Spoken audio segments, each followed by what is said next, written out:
শহীদ president Zia রহমানই সেদিন বাক স্বাধীনতা দিয়েছিলেন, প্রেস ফ্রিডম দিয়েছিলেন এবং মুক্ত বাজার অর্থনীতি চালু করেছিলেন এবং বিচার বিভাগের স্বাধীনতাকে তিনি নিশ্চিত করেছিলেন এবং গণমাধ্যম স্বাধীনতা অবশ্যই দিয়েছিলেন।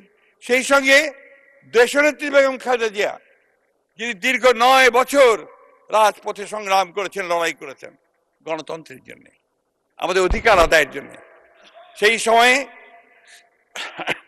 আমাদের বিএনপি সংগঠিত হয়েছে, অন্যান্য রাজনৈতিক দলগুলো সংগঠিত হয়েছে, কিন্তু নেতৃত্ব দিয়েছেন সেই মহিষী মহিলা যিনি 1971 সালেও যখন তার প্রিয়তম স্বামী তাদেরকে রেখে এই আমার পাশে বসে আছেন আমার নেতা, তখন তিনি শিশু, তার ছোট ভাই, তাদেরকে রেখে তিনি যখন যুদ্ধে চলে গেছেন স্বাধীনতার ঘোষণা করে, তখন তাদেরকে নিয়ে তিনি সেই সময় 2 হাত ধরে তিনি সামনে এগিয়ে গেছেন। সেই সময়ের একটা কথা বলি, ঘটনা বলি মাননীয় স্পিকার, যে ওই সময়ে যখন আপনার চলে গেলেন, পাক হানাদার বাহিনী যখন বাঙালি সেনাদের কাছ থেকে অস্ত্র নেওয়ার জন্য ছুটে এসেছিল, কোট খুলে দিতে চাবি চেয়েছিল, তখন একজন হাবিলদার ছুটে এসেছিল দেশনেত্রী বেগম খালেদা জিয়ার কাছে তার বাংলায়, যে আমি এখন কি করব, স্যার তো নেই, এখন এই চাবি আমি দেবো কিনা। তিনি বলেছিলেন, তোমাদের স্যার না আসা পর্যন্ত তুমি এই চাবি কখনই হস্তান্তর করবে না। এবং তখনই সেদিন থেকেই তিনি কিন্তু মাননীয় স্পিকার, আমি তাকে সবসময় বলি যে তিনি ছিলেন প্রথম নারী মুক্তিযোদ্ধা, আর সেই কারণে তিনি সেই নারী মুক্তিযোদ্ধা। এবং পরবর্তীকালে এই 2 শিশুর হাত ধরে তিনি বোরখা পরে স্টিমারে করে তিনি ঢাকাতে এসেছিলেন। তার কিছুদিন পরে তিনি গ্রেফতার হয়ে গিয়েছিলেন। তাকে 16ই ডিসেম্বর পর্যন্ত এই সেনানিবাসে আটক করে রাখা হয়েছিল। মাননীয় স্পিকার, সারাটা জীবন এই মহিলার সংগ্রাম করতে করতে গেছে মানুষ।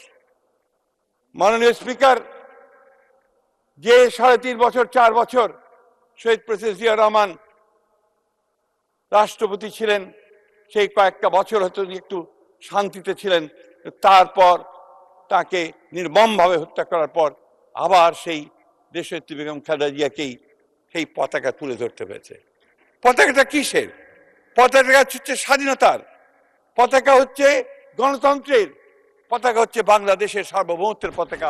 সেই পতাকা তিনি ধরে ধরেছেন। মাননীয় স্পিকার কোনোদিন আপোষ করেননি এবং গণতন্ত্রের প্রশ্নে তার যে সংগ্রাম, সেই সংগ্রাম আমার মনে হয় যে এশিয়া উপমহাদেশে খুব কম মানুষেরই নেতারই এই সংগ্রামের সেই ইতিহাস আছে।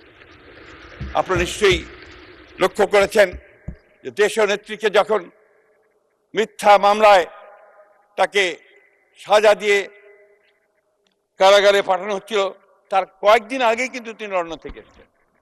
আপনার মনে আছে নিশ্চয়ই, মাননীয় সংসদ নেতা ইচ্ছা করলে যদি লন্ডনে থেকে যেতে পারতেন। তিনি জানতেন যে দেশে ফিরে গেলে তাকে কারাগারে যেতে হবে, তারপরেও তিনি এই দেশে ফিরে এসেছেন। কারণ বারবার তিনি কথা বলেছেন যে এই দেশেই আমার জন্ম, এই দেশেই আমার মরণ, আর এই দেশ ছেড়ে আমি কোথাও যাব না। যে মানুষটি সুস্থ স্বাভাবিক অবস্থায় হেঁটে গেলেন, মাননীয় স্পিকার, গিয়ে কারাগারে গেলেন, সেই মানুষটি হুইল চেয়ারে করে হাসপাতালে ফেরত আসলেন 2 বছর পর। সেই মানুষটিকে আবার অসুস্থ অবস্থায় আটক করে রাখা হলো তার গৃহে বাকি 2 বছর।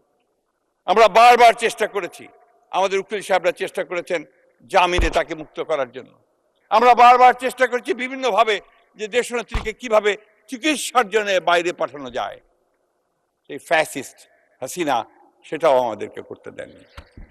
মাননীয় স্পিকার, আমি এই জন্য কথাগুলো বারবার করে মনে করে দিতে চাই যে অনেকে খাটো করে দেখেন বিএনপির অবদানকে, অনেকে খাটো করে দেখেন বিএনপির নেতৃত্বকে, অনেকে খাটো করে দেখেন জিয়া পরিবারকে, অথচ এই পরিবারের যে অবদান এই দেশে গণতন্ত্রকে প্রতিষ্ঠা করবার জন্য, এই দেশের স্বাধীনতা রক্ষা করবার জন্য, সার্বভৌমত্ব রক্ষা করার জন্য, এটা আর কারো আছে বলে আমার জানা নেই। মাননীয়